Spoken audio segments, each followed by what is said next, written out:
Hari ini 1 Januari 2026, hari pertama. Apa work plan korang? Work plan aku, InsyaAllah aku akan terus buat konten sepanjang tahun ni. Aku akan update setiap hari harga emas. Walaupun aku nak spill sikit, aku tak suka konten tu sebab repetitif. But if it works, it works. Don't fix it.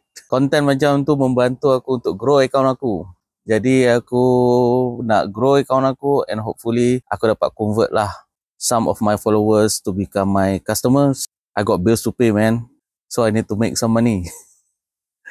That's the game plan lah. Itu plan aku lah. And we'll see. Buku aku masih di tahap pengecekan fakta.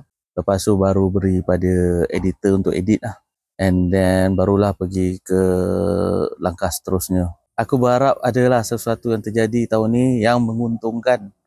Kalau tak untung tu tahun-tahun sebelum ni pun banyak. So apa plan korang? Let's do something.